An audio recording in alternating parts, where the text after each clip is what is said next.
Entonces, continuamos, vamos allá. Entonces, para, dirigir una organización,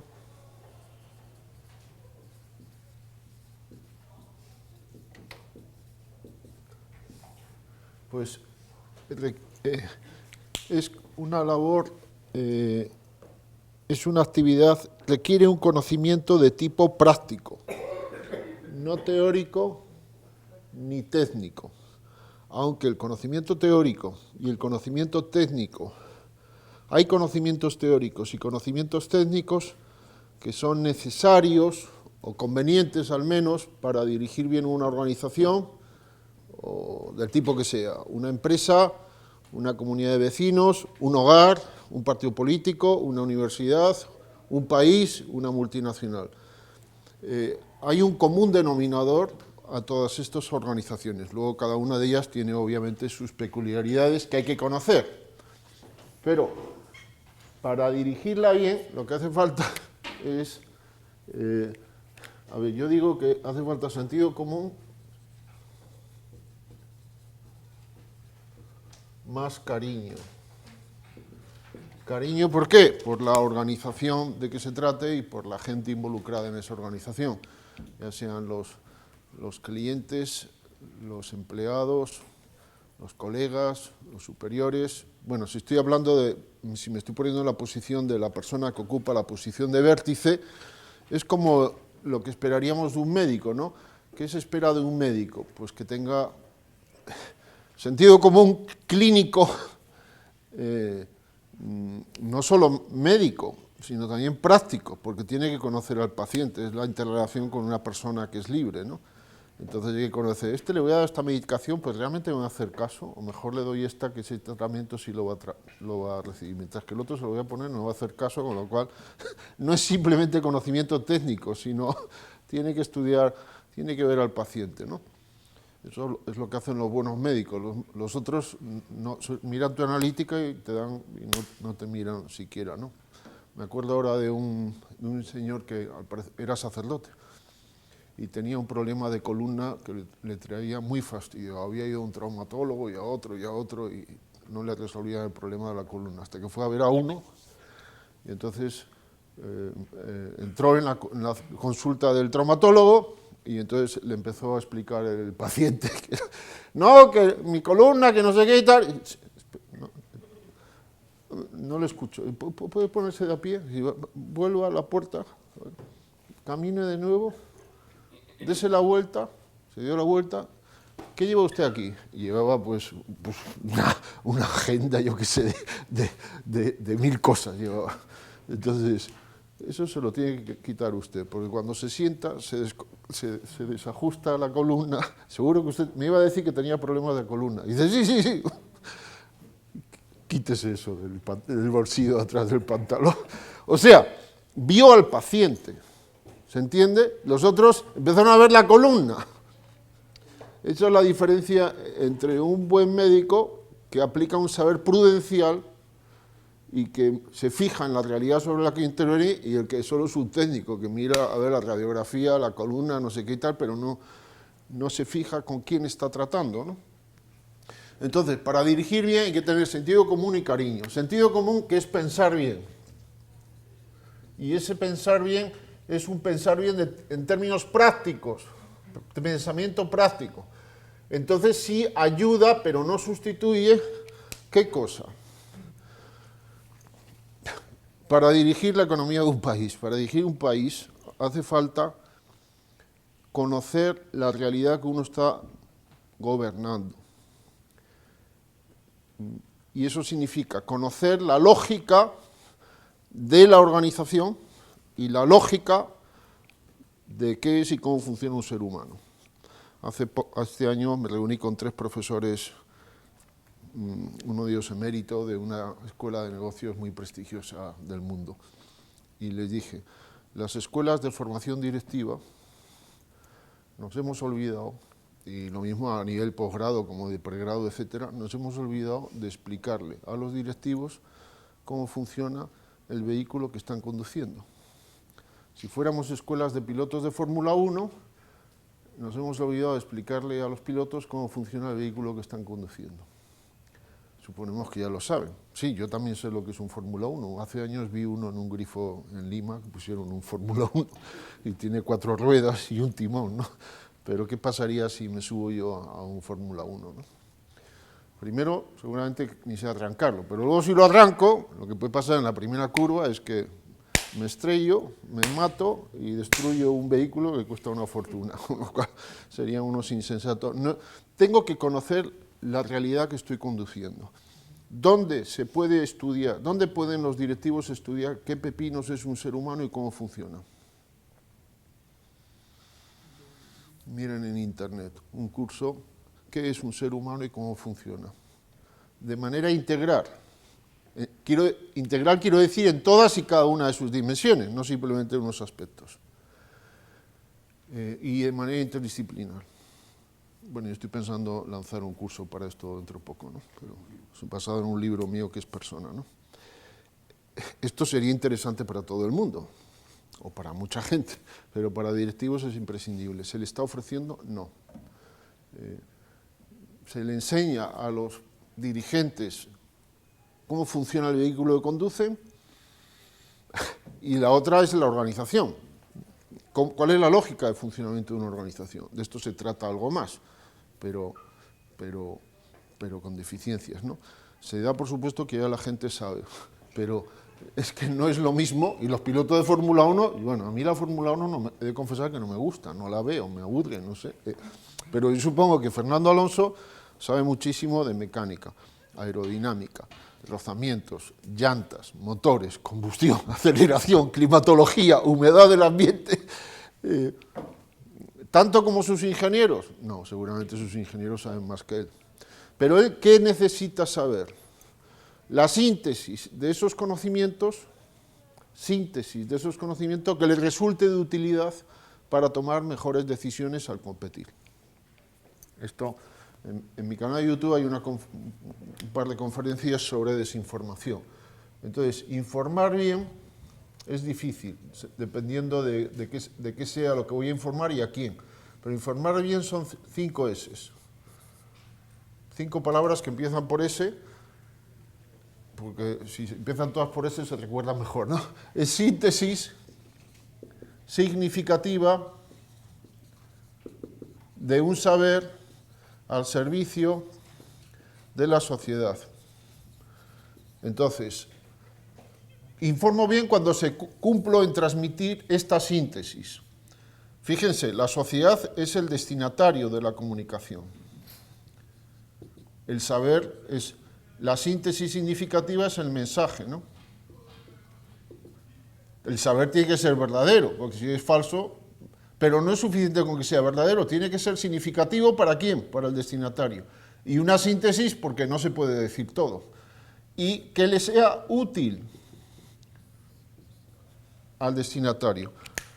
Cuando comunicas, por ejemplo, yo al dar esta sesión, la anterior y esta, lo que he intentado es transmitirles a ustedes una síntesis, porque si no, porque tengo el tiempo que tengo, significativa para ustedes, por ejemplo, que no se la hayan escuchado, porque si le vengo a decir la regla de 3, me van a decir, oye, pues la regla de 3 sí me resulta muy útil a mí como destinatario, pero es que hay un problema, es verdadera, sí, pero hay un problema que ya me la sé, digo, pero no me cuente una cosa que ya sé, ¿no?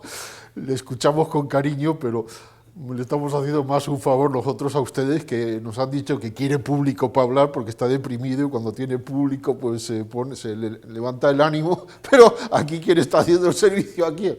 Usted le estamos ayudando nosotros a usted, escuchándole, ¿no? Y un saber que sea verdadero. Lograr esto es fácil, dependiendo de qué es muy complicado, ¿no? Porque hay que conocer al destinatario, hay que conocer qué le sirve, hay que conocer de lo que voy a hablar y hay que hacer un esfuerzo de síntesis que a veces no es nada sencillo, ¿no? Entonces, estaba yo con que para dirigir bien necesito la síntesis significativa del saber sobre 2 cosas, la persona y la organización, que me sea útil para decidir mejor, pero el pensamiento es práctico, esta es la ayuda teórica, o técnica, y o técnica, porque hay técnicas de dirección. Entonces, a continuación, dirigir bien es diagnosticar, en primer lugar, cómo está el paciente. Y en segundo lugar es ver cómo sería mejor que esté. Sería mejor. Y en tercer lugar, ver los planes de acción. Planes de acción entre alternativas. Evaluar, generar y evaluar planes factibles de acción y elegir pues cuál será el más adecuado y actuar. Y hacer todo este proceso de manera iterativa. Entonces, los pasos del pensamiento práctico son distintos que los pasos del pensamiento teórico y técnico.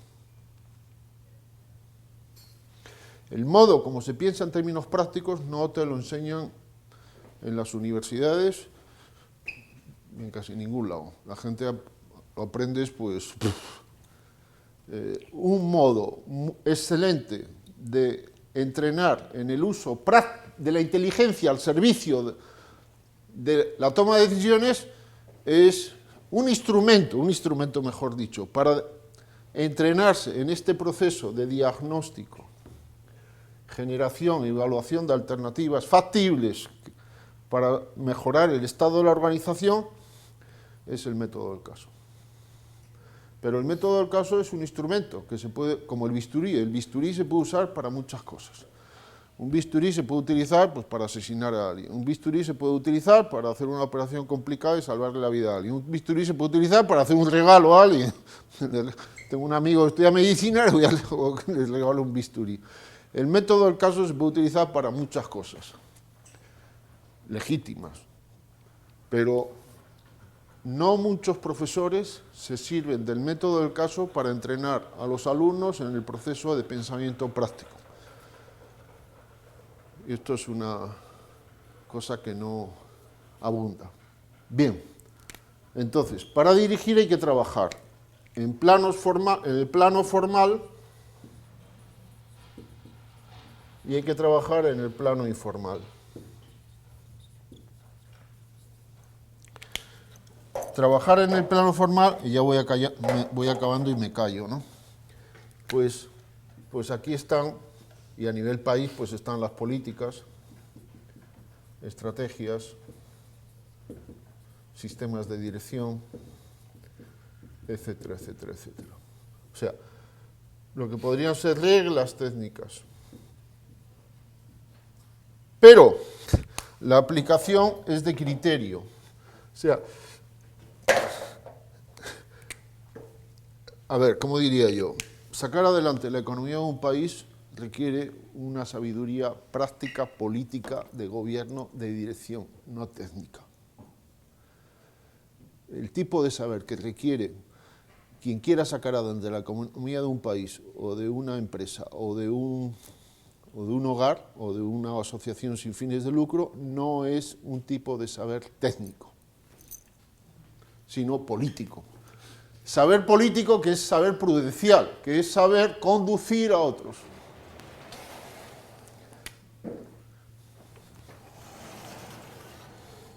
Lo que me enseña a conducirme se llama ética. Lo que enseña a conducir a otros es lo que los antiguos griegos llamaban política. Y no es un saber técnico, ni teórico.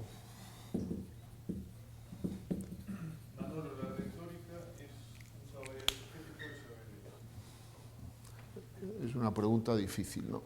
Hay un saber técnico que puede ser un saber retórico que es saber técnico, o sea, saber ser persuasivo,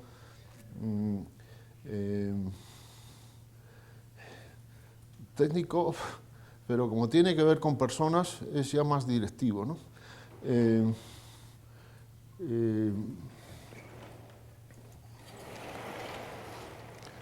A ver, el saber de la organización, voy al plano 2, entonces, y voy a intentar no olvidarme de tu pregunta, la voy a integrar, pero corro el riesgo de olvidarme, me lo recuerdas. Entonces, hay que trabajar en el plano formal y en el plano informal. Y el manejo de esto es prudencial, es de naturaleza directiva. Y el principal afectado de la acción de dirección es el directivo. Entonces, tengo que cuidar que el ejército tenga más armamento, tengo que cuidar que el ejército sepa más y tengo que cuidar que el ejército esté más, que la gente esté más identificada. Y cuando digo ejército puedo decir el Perú. Necesito que las políticas de gobierno del Perú sean mejores y el manejo de los recursos. Pero el manejo de los recursos y el cumplimiento de las políticas depende de las personas y depende de sus conocimientos y de su disposición. Entonces, a nivel de conocimiento, en la organización hay dos grandes tipos de conocimientos. El conocimiento genérico, que es bueno que tenga cualquier organización, y el conocimiento específico, que depende de un tipo de organización en concreto. El genérico es que conviene en toda organización de naturaleza directiva. Bueno, puede haber otros genéricos no directivos, pero bueno, los directivos son conocimiento estratégico y ejecutivo. O sea, necesito gente que sepa dirigir. Los tipos de conocimiento directivo son estos dos. Conocimiento estratégico y conocimiento ejecutivo. Dicho de otra manera, saber conocer el negocio, saber llevar el negocio, eso a veces incluye la necesidad de tener el conocimiento específico y saber mandar. Si lo comparo con el capitán de un barco, una organización llamada barco, el capitán requiere saber para dónde llevar el barco, cuándo meterlo a puerto, cuándo sacarlo a alta mar, cuándo enfrentar una tormenta, cuándo eludirla, dar un rodeo, y debe saber mandar a la tripulación. El saber mandar, pues a veces incluye una serie de ingredientes, y uno de ellos es comunicar, saber comunicar. Y comunicar significa las 5 S. O dicho de otra manera, saber retórica. ¿La retórica qué es? Pues es un saber directivo muy importante. Es saber decir de manera verosímil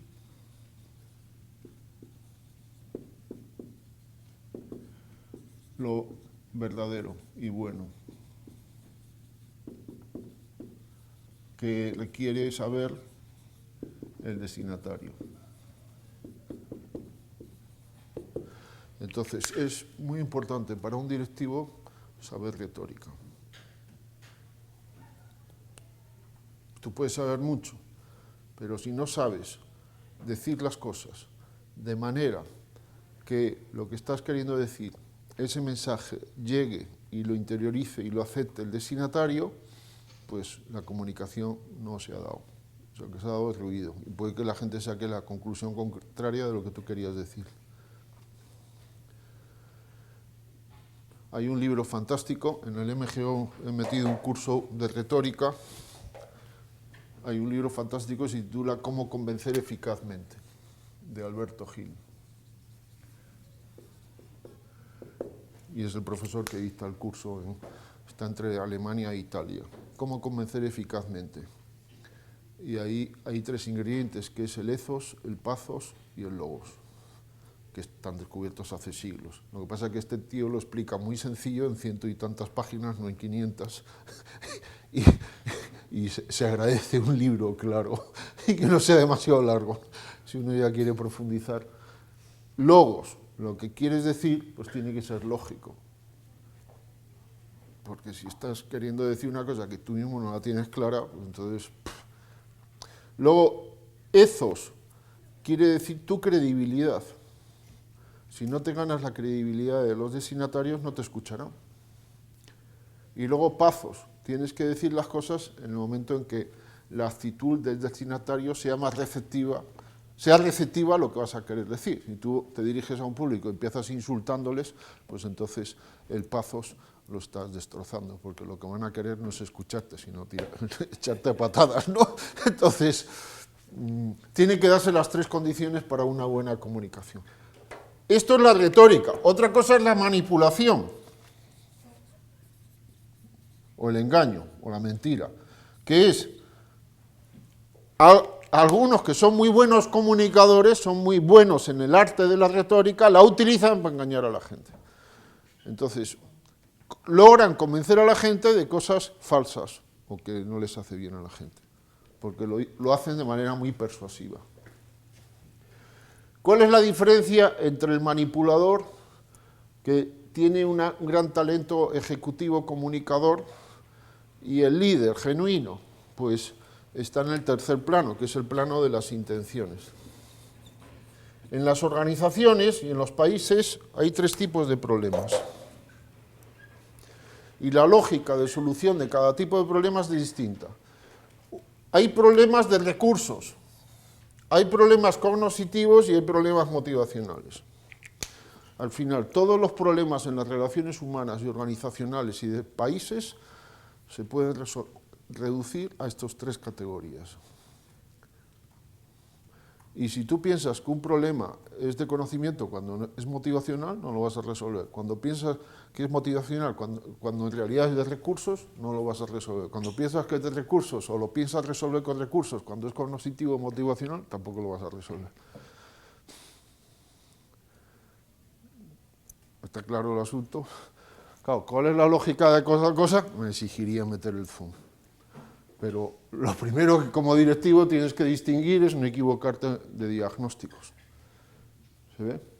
No es lo mismo cuando alguien no hace algo porque no puede, que cuando no lo hace porque no quiere, que cuando no lo hace porque no sabe.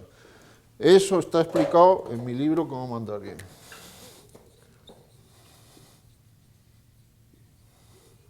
Porque es lo elemental para aprender a dirigir. El libro 1 de una colección de 5. Bueno, voy a publicar un sexto libro el mes que viene, si Dios quiere,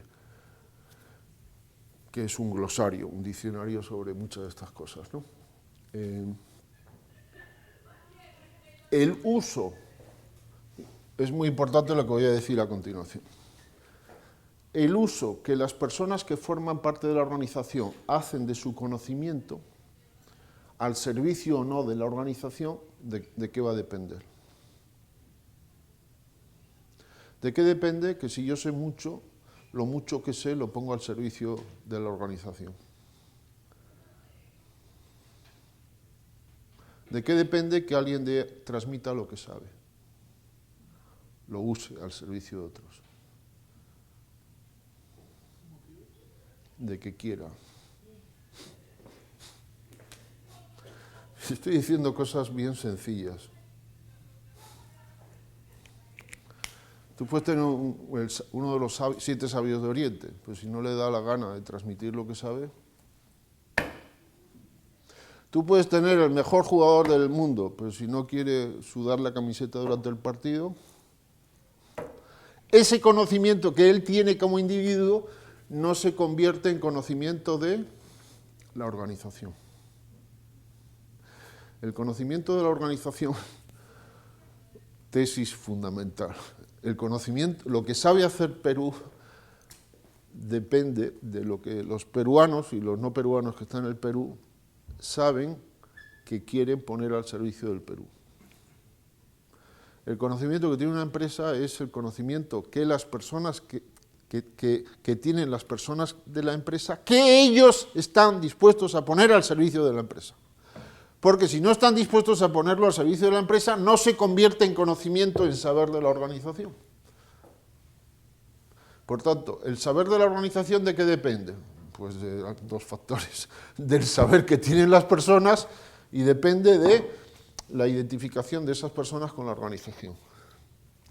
Por tanto, si yo quiero mejorar la competitividad del país, o de mi empresa, o de lo que sea, tengo que trabajar en 3 frentes. El más importante y el que es cimiento, ¿cuál es? El grado de identificación de las personas con el país, con la organización. A continuación, ¿cuál? El grado de conocimiento de esas personas. Y a continuación, ¿cuál? Que esas personas tengan, pues el cirujano tenga el instrumental para operar. Porque si el cirujano está dispuesto a hacer lo que sea por ese paciente, además sabe hacerlo, pero tengo que darle instrumental. Entonces, como país, ¿qué necesitamos? Pues lo mismo que es análogo a la dirección de una empresa. Entonces, la identificación. ¿De qué depende la identificación? Pues la identificación depende de 3 factores. Primero, la calidad del propósito, de lo que pretende la organización. Segundo, la calidad de las personas. Tercero, la comunicación, que las personas entiendan la calidad del propósito de la organización. ¿Y de qué depende la calidad de la persona? De su pensamiento y su calidad motivacional, que ya he explicado antes. Bueno, la he indicado. Entonces, yo como directivo, ¿qué tengo que hacer? Pues tengo que trabajar primero en que lo que estamos queriendo hacer aquí valga la pena. ¿Y en qué medida va a valer la pena? Pues en la medida que contribuya a resolver problemas reales de personas concretas. Nadie se identifica con hacer más millonario al dueño.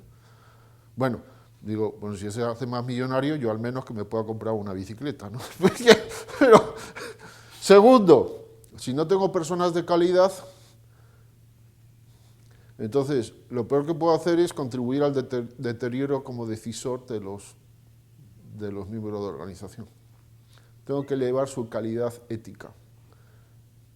Tercero, tengo que explicarles de qué se trata. Pero claro, no manipulativamente, sino de manera, usando la sana retórica, ¿no? Primer punto. Porque si esto se logra, entonces tengo gente que lo que saben lo pondrán al servicio de la organización. Segundo punto, tengo que enseñarles. Tercer punto, tengo que lograr una serie de recursos. Si esto lo comparamos, ¿cuál es el mínimo de identificación? Porque, ¿cuál es el mínimo? El mínimo de liderazgo, la justicia. La justicia es subjetivamente considerada, que nadie se sienta injustamente tratado, con razón o sin ella. Si no tiene razón, habrá que intentar hacérselo ver. Bueno, todo esto es un rollo largo. Entonces, si esto lo aplico a un país, ¿qué es lo más importante en un país? La calidad ética de sus ciudadanos. ¿Qué es lo más importante en un país? Que haya justicia subjetivamente considerada. Entonces, de los sistemas de gobierno, el sistema judicial es fundamental. El Ministerio Público, los jueces, si los jueces no son justos, frito el pescadito. Si el Ministerio Público no funciona, entonces habrá impunidad. Si hay impunidad, pues entonces la gente dirá, aquí se pueden hacer negocios, aquí hay libre competencia, aquí hay no sé qué. Buah. Antes puse aquí. Fíjense que los he puesto en un orden, ¿no? No los he puesto en otro orden. El orden no es el que me ha salido con toda la intención. En mi canal de YouTube, tengo un canal de YouTube, pueden ver varios cursos de Rafael Alvira de filosofía política. Entonces, la economía de un país se subordina al derecho de un país. Si el sistema judicial no funciona, la economía va con la llanta baja. Un país donde no hay libre competencia, donde hay oligopolios o monopolios, o uno quiere montar una FP y no te dejan, se le permite a diversas empresas competir en sectores entre los cuales hay un claro conflicto de interés, etcétera, pues entonces le estás poniendo un palo en la rueda a la economía del país. ¿Está pasando esto en países cercanos? Pues yo ahí no me meto, pero mis dudas tengo, ¿no? ¿Se está diciendo esto en los medios de comunicación? ¿O los medios de comunicación, en lugar de transmitir la síntesis significativa del saber que les sirve a la población, se le están metiendo unos cuentos, si al menos el cuento que le explicara fuera el de Caperucita Roja, pues todavía, porque eso es el cuento que hay que explicarle a los niños, porque es la explicación de la vida, el cuento de Caperucita Roja, ¿no? Pero es que le meten cuentos.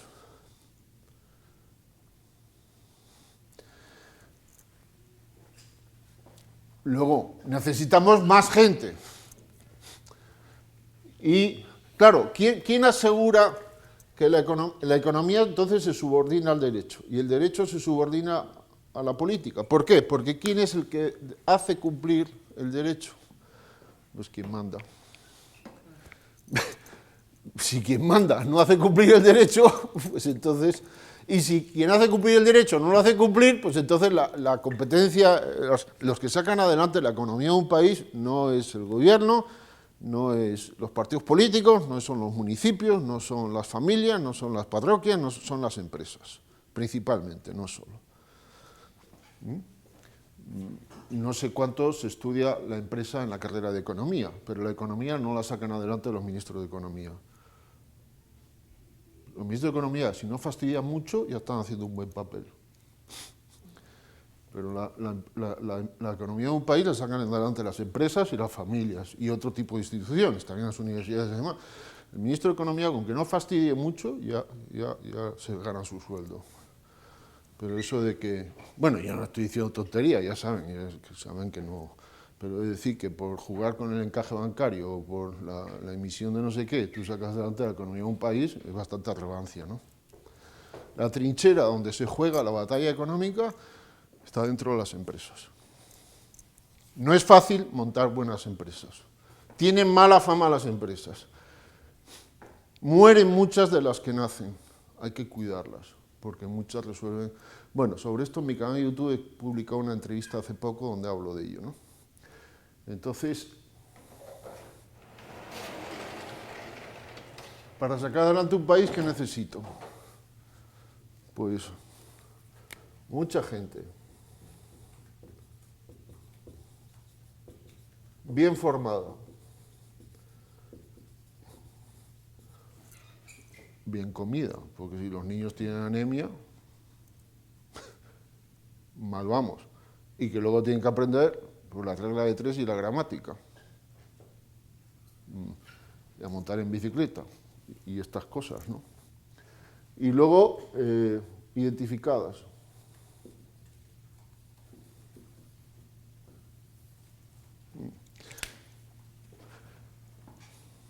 Ahora voy a decir una tontería, ya casi pueden dejar de grabar, porque si no luego ya es peor, ¿no?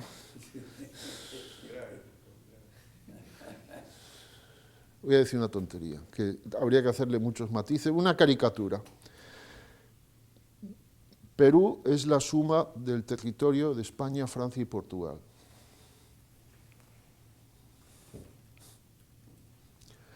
Claro, me pueden decir algunos, pero el territorio peruano es mucho más difícil porque los Andes, y claro, Francia, pues España bastante tiene una meseta, no sé qué, aunque tiene... Perú es un territorio difícil. Bueno, bien. Pero voy dando datos, ingredientes a tener en cuenta en el diagnóstico. La población peruana es menor que la española y la francesa es mayor que la española. Entonces, recursos naturales, físicos, animales, vegetales, etc. Los de Perú, comparado con los de España, Francia y Portugal, Francia, España y Portugal implorarían por tener lo que tiene el Perú, ¿no? Entonces, a nivel de recursos no personales, ganamos por goleada. Digo ganamos porque desde fines del año pasado tengo pasaporte peruano, ¿no? Entonces, soy chiclayano de adopción y peruano de corazón, pero yo también legalmente, ¿no? Entonces, recursos no personales tenemos para dar y repartir. Yo no soy experto en estas cosas. Hace unos años recuerdo que un profesor de la Universidad de Piura me dijo, mira, la región Grau podría dar de comer a todo Perú, ella solita. Tiene más área cultivable que Chile. No sé si me acuerdo bien del dato, pero dice una... Entonces, eso desde el punto de vista alimentario, ya no te digo otro tipo de recursos. Hace un montón de años el rector de la Universidad de Piura me pidió que dirigiera unas reuniones interdisciplinares sobre el fenómeno del niño. Porque estuve hablando con él, le planteé algunas tonterías de las que yo planteé y me dijo, oye, quiero que dirijas. Entonces, bueno, convocó a los del Departamento Médico, de Ingeniería, de Ciencias de la Comunicación, Administración de Empresas, no sé cuántos más. Entonces, los de Meteorología, periodismo, nos faltaron los filósofos, historiadores y no sé qué. Entonces, siendo yo filósofo, que soy filósofo, me olvidé. Entonces, claro, yo dije, iban a ser 2 o 3 días. Yo dije, a ver, ¿qué orden ponemos aquí, no?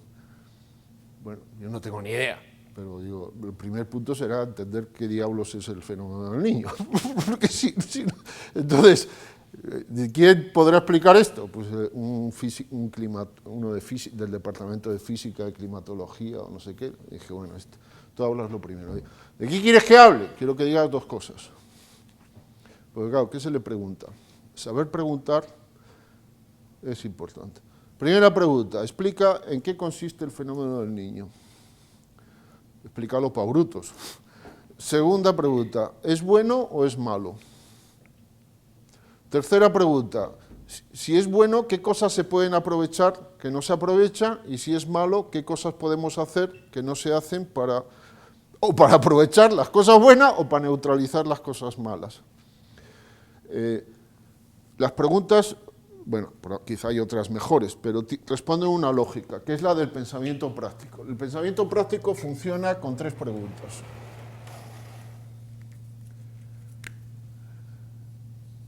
Están en un libro que yo traduje hace años que se titula Ser persona, curso de ética. Entonces, primera pregunta es, ¿cómo creo yo que están las cosas? Segunda pregunta, ¿cómo creo yo que sería mejor que estén? Tercera pregunta, ¿qué creo yo que yo puedo hacer para que las cosas se acerquen de cómo creo yo que están a cómo creo yo que sería mejor que estén? Estas son las 3 preguntas para sacar 20 en la vida. Las que hay que hacerse. Luego hay que responderlas bien y luego actuar, ¿no? Entonces, lo primero que dijo soltó un mensaje siguiente.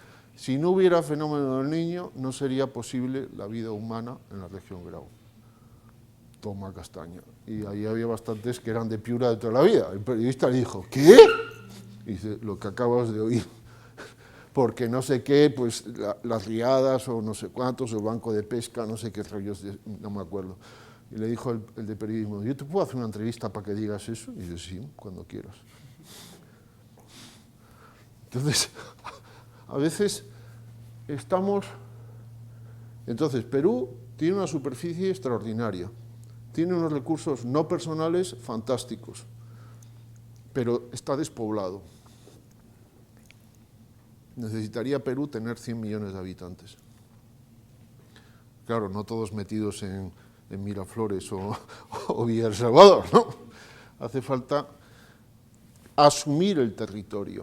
Claro, aquí, en el curso que da Rafael Alvira, que él lo explica mejor, lo pueden escuchar porque está entero, pone hábitat antes que la economía, ¿no?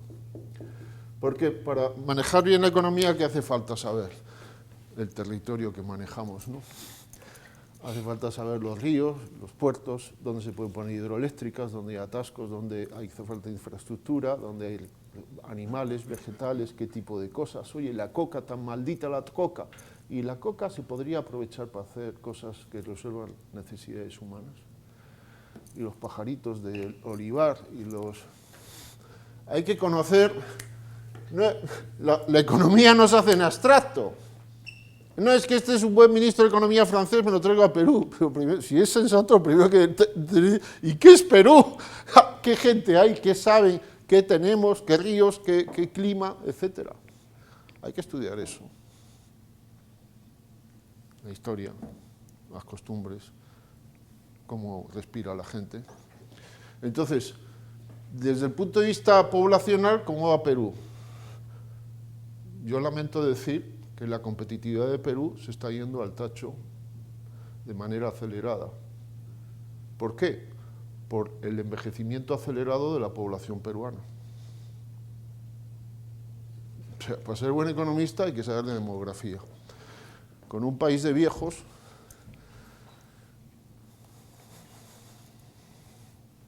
o sea, le está pasando, yo no soy demógrafo, o sea, ya vengo, esta mañana he venido a hablar de cosas de las que no sé, pues no, luego me van a tirar tomates. ¿Este qué tonterías dice? Pero si sirve para levantar la cuestión, pues entonces ya me voy satisfecho, ¿no? Los países europeos, vean la demografía, o sea, están en decadencia total. Perú sigue los mismos pasos, porque, vamos a ver, el aborto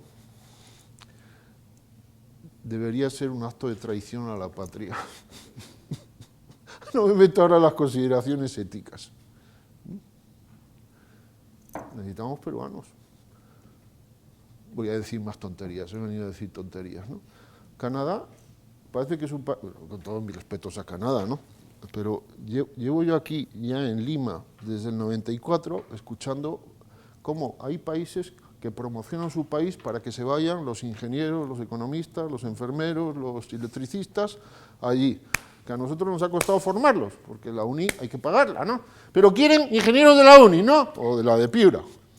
Ah, que se formen allá y luego que se vengan acá, que te doy cursos de francés, la nacionalidad, la no sé qué y tal, y calidad de vida y no sé qué. Y bueno, ustedes que son tan magníficos, producen de todo menos canadienses, ¿por qué se debe eso? Y luego me he enterado que los viejos se quieren ir de Canadá. Porque ahora parece, bueno, porque es que ahora la eutanasia te la aplican aunque no quieras, ¿no? Entonces, en los Países Bajos, los viejos se van a las clínicas francesas. ¿Por qué? Pues no vaya a ser que nos aplique la eutanasia que no he solicitado, ¿no? Tema poblacional. Recursos naturales. Conocimiento de la gente. Pero conocimiento en los temas... el otro día hablando con uno, me parece que decía un chiste, una de estas pintadas en las paredes, ponía ingeniería, inglés, e internet o informática. Y otro añadía, e ignorancia. También empieza por I. Las élites que gobiernan son las que se preocupan por la filosofía, por la historia, por la geopolítica, por los grandes autores. Al resto, que aprendan la regla de 3, a programar, a aplicar software, pero que no piensen, que calculen, que sean buenos operarios, bien pagados, pero las cosas de fondo de la vida no se democratizan. Se están eliminando las carreras de filosofía y la enseñanza de filosofía en muchos países. Aprovecho a vender otro libro mío que se titula Antivirus Mental, ¿no? Está a la venta en Lima, en papel y en digital, en Amazon. Antivirus Mental. Y mi libro Persona. Al final de Antivirus Mental recomiendo una serie de libros que no son míos. Uno de ellos sí, el de Persona. Pero es que si parece que quiero vender libros, está en lo correcto, quiero vender libros. Pero, bien, es una broma eso. No es una broma, pero hay que leer, hay que pensar.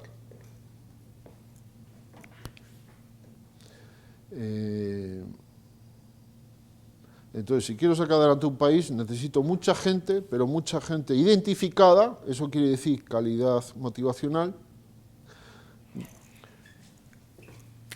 Se hace cumplir el derecho si los políticos, si los que gobiernan quieren, y querrán si la ética impregna su comportamiento.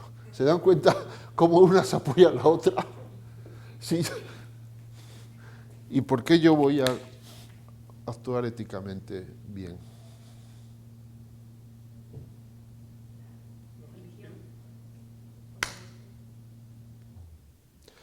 Aquí, fíjense que cada uno de estos temas da para sesiones enteras, ¿no?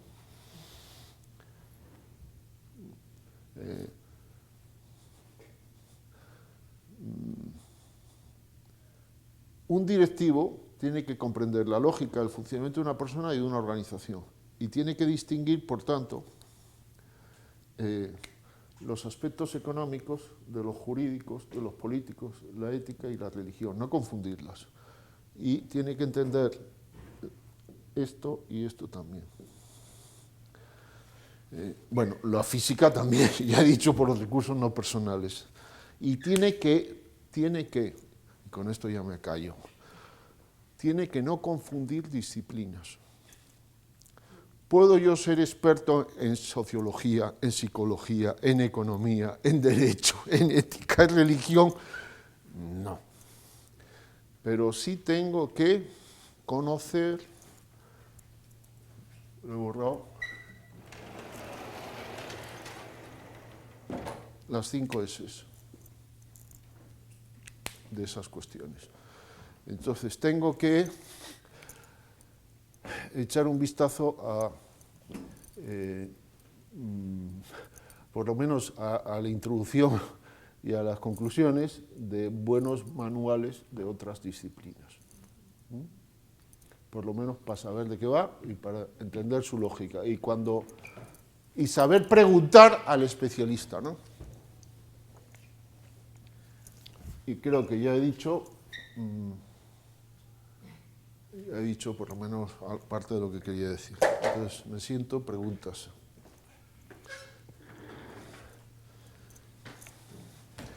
¿Se está enseñando esto en algún sitio? Nosotros llevamos un curso de dirección de la organización. Pues esto hace falta masificarlo. Pero esta es la lógica del MGO. El MGO es un máster donde se trata de transmitir esto. Cómo funciona un ser humano, cómo funciona una organización, 2 patas, de manera interdisciplinar, y la tercera, entrenamiento en toma de decisiones directivas. Pero no hay nada de finanzas, ni de comercial, ni nada de amortizaciones, ni cash flows, ni segmentaciones, ni posicionamientos. ¿Son herramientas necesarias para un directivo? Sí, pero según para quién, qué posición o qué empresa. Pero sobre eso ya hay oferta. En cambio, para estas otras cosas, bueno, ¿se ha entendido algo? ¿Preguntas? Así, por lo menos aprovecho a sentarme un poco.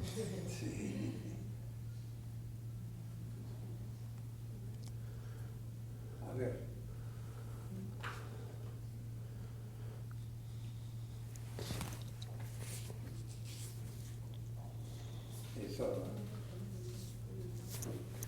¿Escuchado del marxismo cultural? Sí, la expresión marxismo cultural sí la he escuchado, ¿no? ¿Cree que es una teoría válida? Bueno, va, bien.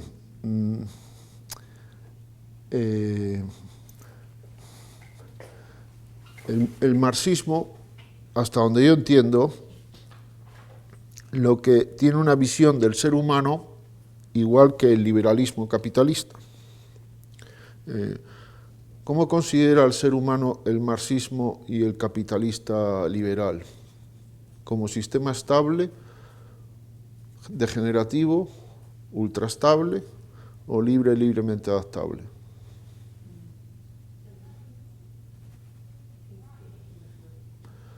Con las claves que les he dado ya pueden ustedes ponerse a pensar. El marxismo viene a decir que la historia avanza inexorablemente a la perfección, ultraestable. Y el liberalismo capitalista, al revés, degenerativo. El opuesto al ultraestable es el degenerativo. Adaptable, ¿eso qué es? Yo he dicho ultraestable también. Porque si tú dejas que la libre oferta y demanda y la libre competencia y no sé qué, que cada uno busque su propio interés, al final por la mano invisible se ocupa de que todo vaya mejor y al final todos seamos felices y comamos perdices. También la sociedad perfecta. Entonces el marxismo y el liberalismo son primos hermanos. en su concepción social. Son siameses. Entonces, ¿cuál es la diferencia? ¿Qué significa el estado perfecto? Bueno, comamos y bebamos, que mañana moriremos. Satisfacciones percepcionales en los dos. No hay más. Entonces, son dos ramas distintas de un mismo tronco. ¿Cuál es la diferencia? Bueno, unos ponen el acento en el individuo y otros en lo colectivo. Y hay otra diferencia. Unos la lucha por la igualdad y otros la lucha por la libertad. Pero la libertad entendida como autonomía, como que cada quien haga lo que le venga en gana. Lo de Adam Smith, no debemos esperar de la solidaridad del panadero, era el panadero, o sino de el que... Por eso unos ponen el énfasis en la libertad, entendida como autonomía, y los otros en la lucha por la igualdad. O sea, el motor de avance en unos es la libertad y en otros es la igualdad. O la exacerbación del conflicto. Tesis, antítesis y síntesis. O sea, el marxismo ve la historia como un motor de combustión. Entonces se tiene que llenar de combustible, lanzar una chispa, explota el combustible y eso hace avanzar la máquina. Entonces hay que impulsar los conflictos. Y si no los hay, me los invento, ¿no? Entonces, también como con las modas, el marxismo va mutando. Entonces, pues las categorías que entran en conflicto pues van variando, pero es el mismo perro con distinto collar. Eso a nivel de organización social. Y a nivel de comprensión del individuo, ¿cómo entienden al individuo? Un marxista y un capitalista liberal como estable, degenerativo, ultraestable o libre.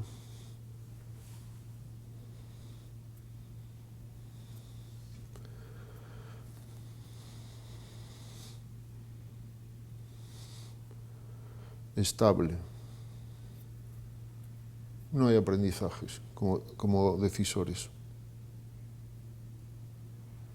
Materialismo. Tanto los marxistas y los liberales tienen la misma concepción del ser humano. Freud. Entonces, ¿qué pasa cuando se desajusta el ser humano? Pues que ha habido un desequilibrio. ¿Cómo se equilibra un sistema estable? Pues como en las mesas en los restaurantes, cuando la mesa está desequilibrada, ¿qué hace el camarero? Viene y mete una cuña y ya está. Esta mesa está bien estabilizada, ¿no? Entonces, cuando un sistema estable se desequilibra, lo que hay que hacer es meterle una cuña en la causa del desequilibrio. Eso es el psicoanálisis. Eso es el materialismo. Concebir al ser humano como un sistema estable. Entonces, se solucionan metiéndole cosas. La solución a los problemas viene de fuera, de poner a la persona en el contexto adecuado, en el entorno adecuado, o de darle los estímulos adecuados. Pueden variar el tipo de estímulos, pero siempre es algo que viene de fuera.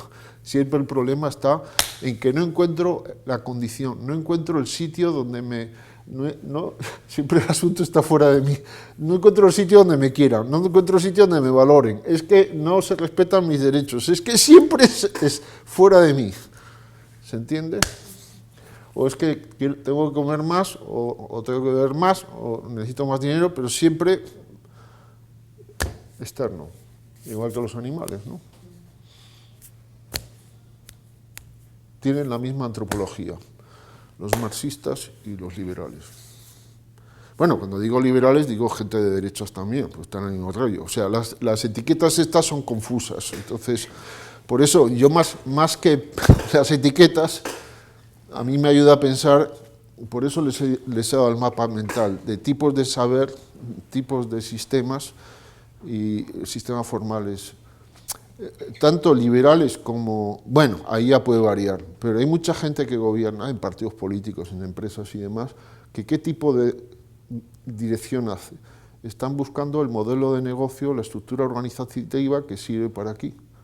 y que si lo aplico funciona. O sea, están viendo la organización y la sociedad como si fueran mecánicos de carros, ¿no?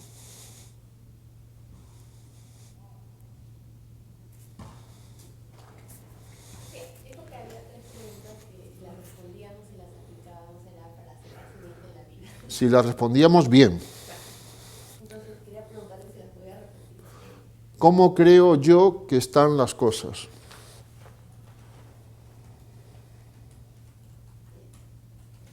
¿Cómo creo yo? Puedo equivocarme, desde luego. Si me equivoco, pues entonces tengo que modificar la respuesta a la pregunta.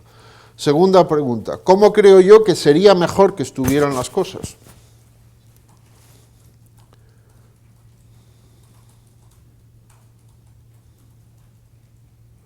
Ya termino de teclear, ¿no? Tercera pregunta, ¿qué creo yo que yo podría hacer para que la cosa se acerque de cómo creo yo que está a cómo creo yo que sería mejor que esté? También me puedo equivocar en la respuesta, ¿no? Pero si me equivoco en alguna respuesta, lo que tengo que hacer es rectificar, corregir y corregir el rumbo, ¿no? ¿Cómo creo yo, la tercera, la tercera, a ver si la repito bien, ¿no? ¿Qué creo yo que yo podría hacer para que para que la cosa que yo creo que está de una manera se acerque a cómo creo yo que sería mejor que esté? Lo he dicho bien, ¿no? Bueno, pues se ha entendido el mensaje, ¿no? Es yo. No es el presidente del gobierno, no es mi prima, no es la vecina del quinto. Porque la acción es personal. No actúan los colectivos. Bueno, de manera análoga, agregada, ¿no? Los que cambian la historia son las personas. Porque la persona, cada persona, eso está explicado en mi libro Persona. Y hay una conferencia en YouTube que se intitula ¿Qué es una persona?, donde lo explico en hora 40 minutos, en 4 fragmentos. Pero Genara Castillo ha venido a hablarles de la persona. Entonces, bien. Pero cada persona es un libre perfeccionador que se perfecciona al intentar contribuir a perfeccionar. Eso se lo dijo Genara. No se lo dijo, pero me está decepcionando mi amiga Genara. Bueno, lo que pasa es que no se puede decir todo, pero solo 3 horas. Bueno, hay que decir que ahora voy a criticar a mi amiga. No, Genara es una mujer muy sabia. El ser humano es un perfeccionador que se perfecciona al perfeccionar. Y el aporte que cada persona puede hacer, pues no lo puede hacer otra. Entonces, pues cada uno de nosotros tenemos libremente que intentar decir, bueno, ¿qué puedo hacer yo? Y el esquema que puedo seguir, pues es este, ¿no? Lo que yo puedo hacer, no lo que yo no puedo hacer. Porque hay cosas que sería fantástico que yo las hiciera, pero que no puedo. O no puedo porque no puedo físicamente, o porque no sé, o porque no tengo tanta virtud, ¿no? No tengo tanta calidad motivacional. Entonces,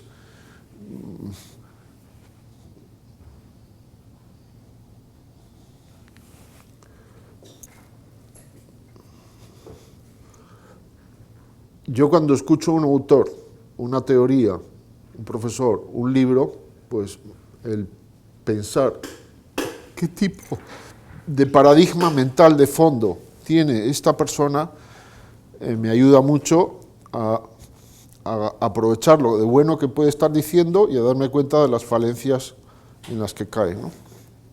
Ese es el análisis que en el texto ese hice con esos economistas, que claro, no pretendo yo juzgar a esos economistas en 4 líneas, ¿no?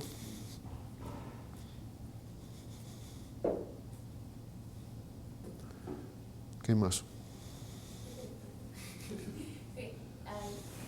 Justo yo le pregunté por la satisfacción personal, y eso sí lo llegó a detallar, pero no sé si lo dijo de manera explícita lo de la satisfacción íntima. La satisfacción estructural interna es un tema que yo no entiendo del todo. Entonces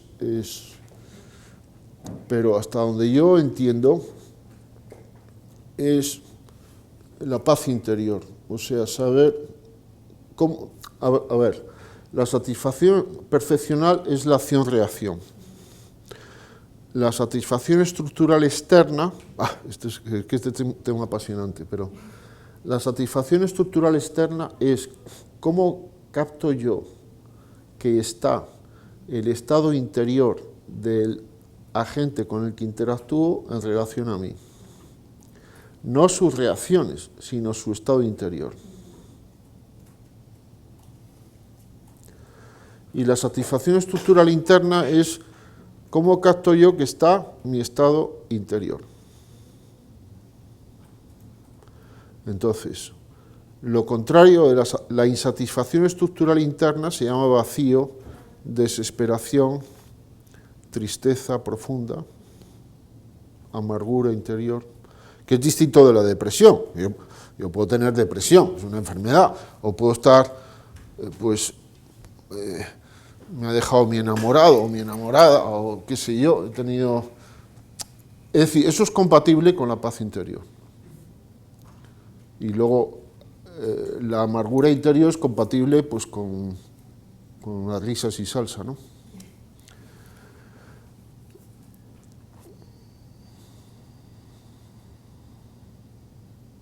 Bueno, hay ejemplos en la literatura. Luego, si da tiempo, leo algún ejemplo de texto.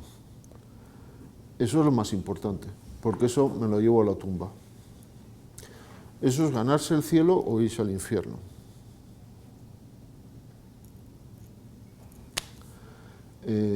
La satisfacción estructural externa es externa porque es el estado interno de los otros hacia mí. Es distinto de sus reacciones, porque ahí puede haber...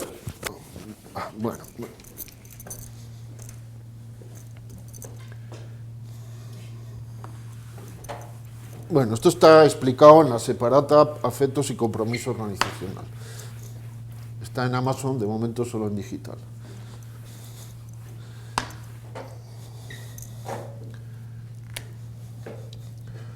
Entonces, yo, el otro, acción, reacción. Yo prima, el otro prima. Entonces hay tres tipos de resultados. Uno, la acción-reacción. O, mejor dicho, la reacción menos la acción, que sería la utilidad. Reacción menos la acción, esto es la función utilidad, o costo-beneficio. Dos, es cambio interno en mí. Tres, el cambio en los otros, internos y externos. Bien, entonces, esto puede ser objeto de la satisfacción percepcional o insatisfacción percepcional. Esto, satisfacción estructural interna, y esto, satisfacción estructural externa. El estado interno del otro. Cuando yo cambio internamente, cambia mi estado interno. Entonces, voy a las estructurales externas. Entonces, cuando yo interactúo, hay de tres tipos. Están las emociones, los sentimientos y los afectos, pero voy a borrarlo para no confundir con las palabras. Voy a decir, la satisfacción estructural interna con ocasión de una interacción. La satisfacción estructural interna sin interacción. O sea, el estado interno del otro hacia mí, que yo capto con ocasión de una interacción o al margen de una interacción. Esta es una satisfacción, la A, y esta es la B. ¿Cuál es más interesante, la A o la B? La B, porque no depende de la interacción. Por lo tanto, es más permanente. Y luego la C es con independencia del estado interno del otro.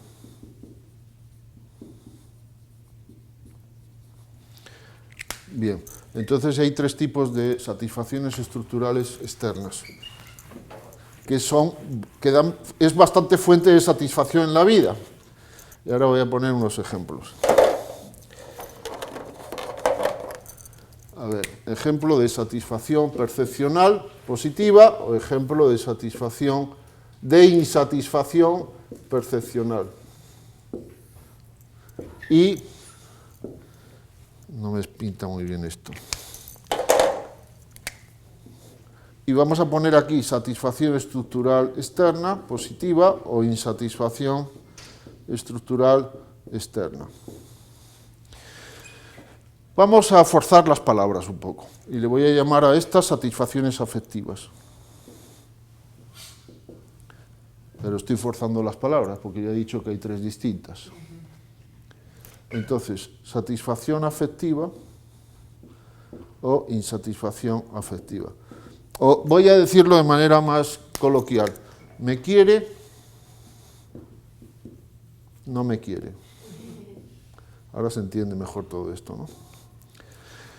Lo que pasa es que esto procede de un modelo lógico, que tiene una contundencia lógica espectacular y que está explicado en el libro de Juan Antonio Pérez López, Teoría de la Organización, la lógica de la acción personal. Es un libro muy duro. En mi web, que es manoloalcázar.com, si van a la sección documentación, encontrarán varias secciones. Una de ellas es elenco bibliográfico, donde encontrarán muchísimos documentos sobre Juan Antonio Pérez López y de Juan Antonio Pérez López. Pero como se van a marear, en otra sección hay perfil o biografía de Juan Antonio Pérez López. Ahí hay una breve semblanza y hay unas lecturas recomendadas. Entonces, si usted quiere saber más de alguna de estas cosas, lean eso. Hay algunos textos de Pérez López y otros textos de otros autores. Entonces, es un modelo que parte de esto, de que la organización es la relación entre unos y otros. Entonces, me quiere y satisfacción percepcional. Unos amigos me invitan a mi restaurante favorito por el día de mi cumpleaños. Entonces, satisfacción percepcional, buena, porque no tengo gripe, tengo apetito y me estoy comiendo un buen tacu-tacu. Y afectiva porque es una manifestación de cariño. El estado interno de estas personas es positivo hacia mí. Entonces, ambas. Insatisfacción percepcional y no me quiere. Pues mi jefe me humilla en público. Percepcional y negativa, a nadie le gusta que le... ¿Y me quiere? No me quiere. Insatisfacción percepcional, pero afectiva positiva. Mi mamá me lleva al dentista.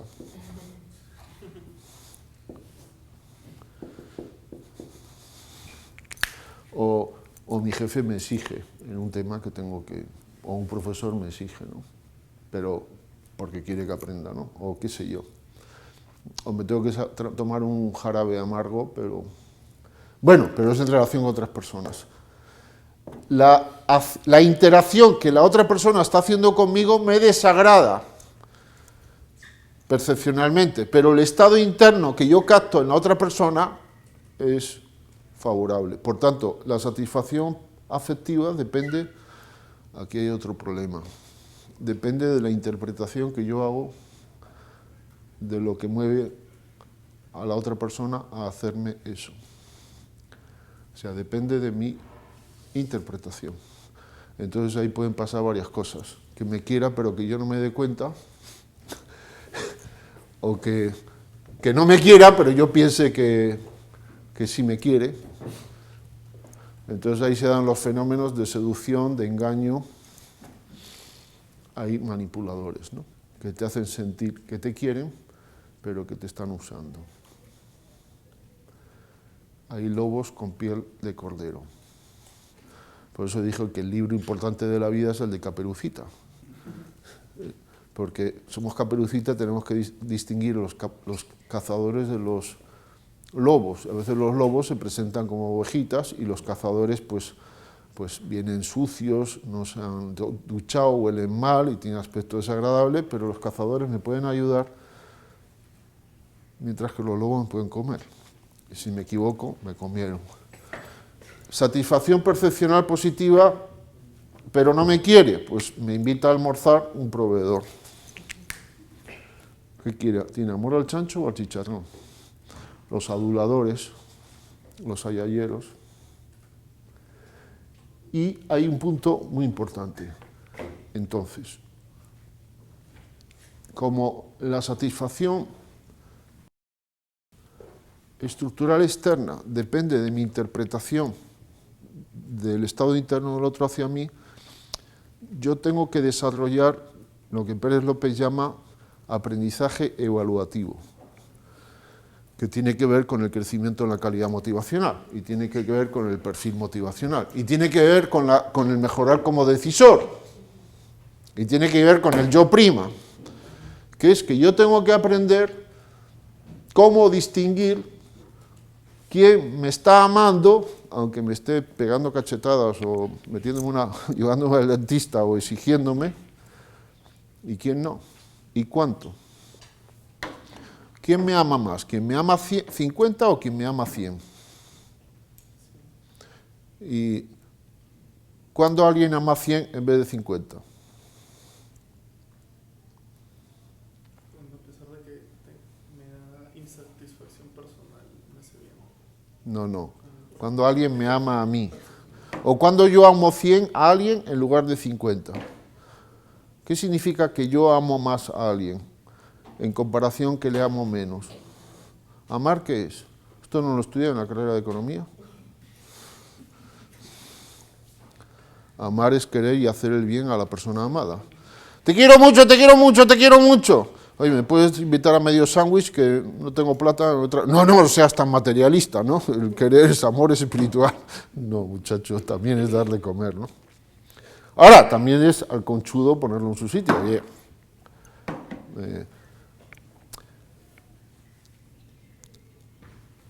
ama más el que hace más bien. Y ama más el que se sacrifica más por el otro. Entonces, la satisfacción estructural externa depende de cuánto amor capto yo que la otra persona me tiene. Puede ser que la otra persona me tenga 50 y yo capto 50, entonces tengo una satisfacción estructural externa de 50. Puede suceder que el otro me esté amando 500 y que yo solo capte 50. Sí. Y puede suceder porque aquí hay un tema que es, no sé si un teorema o un axioma. El límite de la satisfacción estructural externa que yo puedo disfrutar, el máximo de disfrute de satisfacción estructural externa, ¿de qué depende? Que una persona puede experimentar, ¿de qué depende? Solo de él. ¿Cómo hago yo crecer, subir el límite de mi satisfacción estructural externa? Pues amando más. Quien nunca se ha sacrificado grado 100 por otra persona, no puede experimentar satisfacción estructural externa grado 100. Si lo más que se ha sacrificado por otra persona es grado 20, el máximo de satisfacción estructural externa que esa persona puede experimentar es 20, aunque haya personas que estén dispuestas a jugarse la vida por él. Porque no entiendo un estado interno mejor que el mío. Es como, ¿yo puedo saber si alguien sabe menos inglés que yo? Sí. ¿Puedo saber cuál es el nivel de inglés de alguien que sabe mucho más de inglés que yo? No. Lo único que puedo saber es que este sabe más inglés que yo. Pero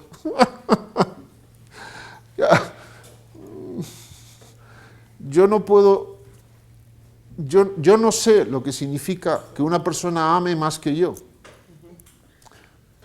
Entonces, no puedo disfrutar del amor que yo no he puesto en juego nunca, porque me incapacito para detectarlo.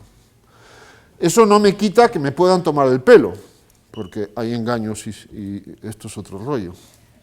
Estos son los temas que estoy intentando seguir escribiendo, ¿no? Ahí me he quedado. Pero, entonces, si yo quiero mejorar como decisor, lo que tengo que hacer, pues, es amar. Pero no porque sean bonitas palabras, porque de eso depende mi posibilidad de experimentar satisfacción estructural externa. No he hablado de la tercera, que es yapanota, y que escapa a mi nivel de sabiduría, pero esto es la satisfacción que me produce el estar ante un agente personal, aunque su actitud sea hostil hacia mí. Pero esto ya escapa a mi capacidad de comprensión.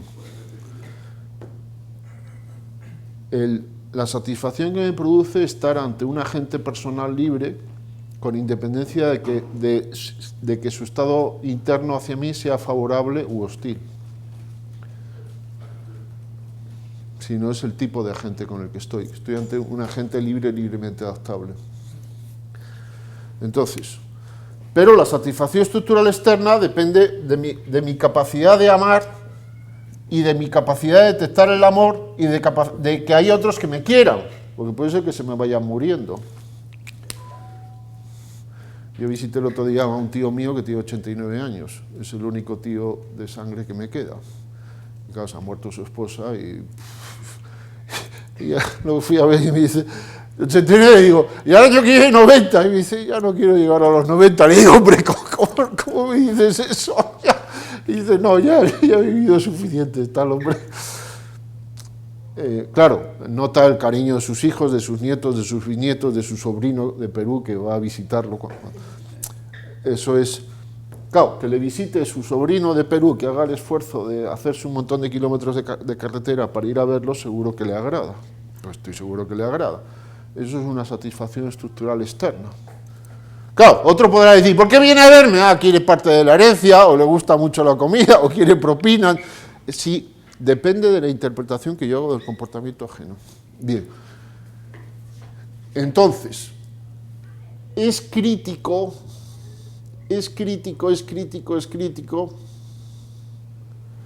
cómo visualizo yo las realidades con las que interactúo.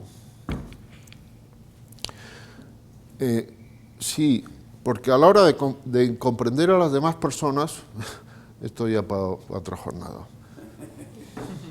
No da igual, que ¿tú cómo te llamas? Gonzalo. No da igual que yo conciba a Gonzalo como sistema estable, degenerativo, ultrastable, libre o libremente adaptable. De acuerdo a cómo lo conciba, lo voy a tratar. Con independencia de cuánto me preocupe, porque puede ser que yo me preocupe mucho por mi mascota. Pero mi mascota,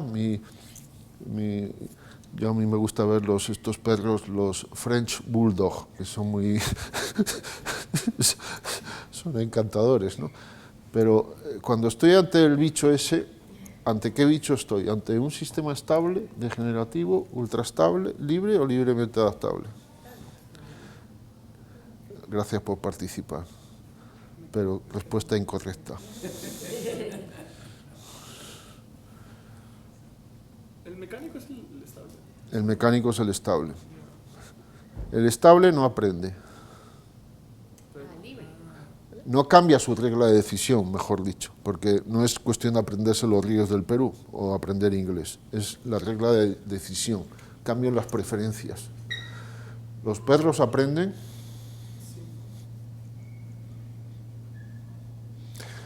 Entonces, a los perros se les puede tal vez el modelo que me ayuda a entender mejor el comportamiento, porque hay que distinguir entre lo que es un sistema real y lo que es un sistema conceptual. Estos son sistemas conceptuales. Sirven en la medida que ayudan a pensar. Los gatos son ultraestables, los toros, porque aprenden. Por eso hay perros que ya no te quieren ni ver. ¿Por qué? Porque ya te conocen. La primera vez no te conocían, pero la segunda vez ya tienen memoria y no son imbéciles, ¿no? Se les puede domesticar. Entonces, hay directivos que tratan a la gente como sistemas estables. Hay otros como los tratan como ultraestables. Y otros como libres, libremente adaptables. Otros como libres. Te cambia la manera de dirigir. Entonces, ¿ustedes cómo quieren que les traten?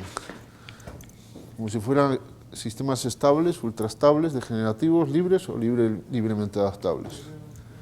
El tema es que, esto ya es otra sesión, uno va estudiando a los demás y si yo interiorizo, palabra mágica, a las personas como si fueran sistemas estables o ultraestables y tengo éxito al concebirlos como tal, ¿qué está pasando? Que yo estoy incurriendo en aprendizaje negativo. ¿Qué quiere decir? Que me estoy incapacitando para detectar el amor de otra persona. Porque, ¿cuál es la condición para detectar que otra persona me quiere? Que esa persona lo que hace, lo hace por amor. Pero un sistema ultraestable no ama. Y uno estable tampoco. ¿Por qué? Porque lo que hace el sistema estable o el ultraestable, si yo soy hábil, ¿de qué depende?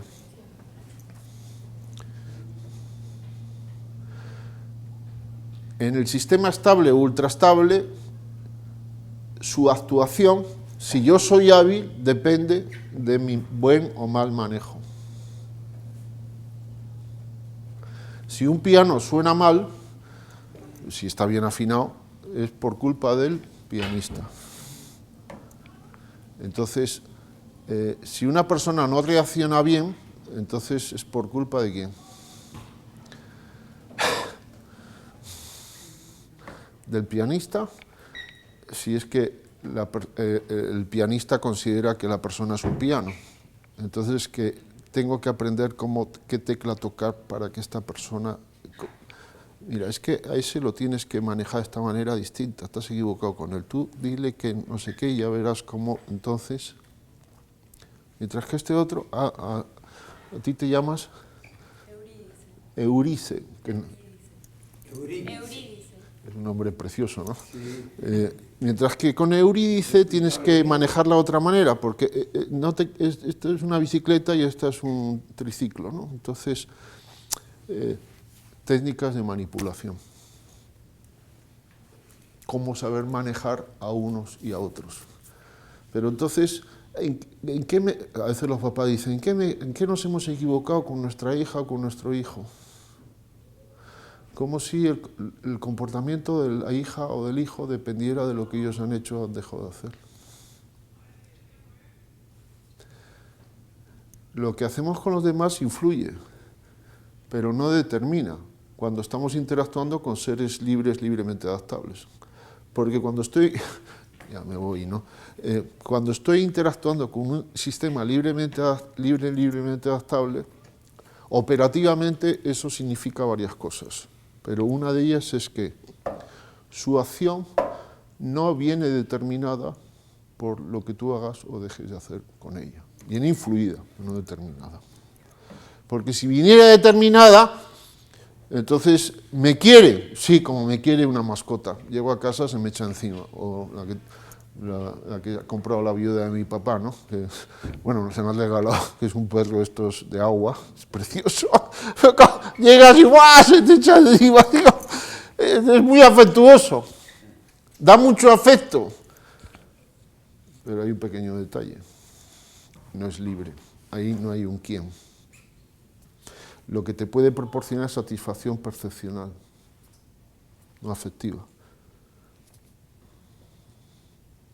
ahí vienen un montón de rollos, porque hay gente que suple el afecto que no encuentra con las personas, lo quiere suplir con mascotas. Y quien concibe a los demás como sistemas estables, ultraestables, y le va bien, porque si no le va bien, no se le acaba de creer. El problema es, ¿qué me va a enseñar usted a mí? Si yo ya sé cómo manejar a la gente y soy muy exitoso. Pero está interiorizando sistemas libremente adaptables como si fueran sistemas estables o ultraestables. Entonces, ¿qué le está pasando a esa persona exitosa? Se está incapacitando para experimentar satisfacción estructural externa y tal vez interna. Digo tal vez. Por eso empecé diciendo que lo más importante es que yo tengo que ser feliz.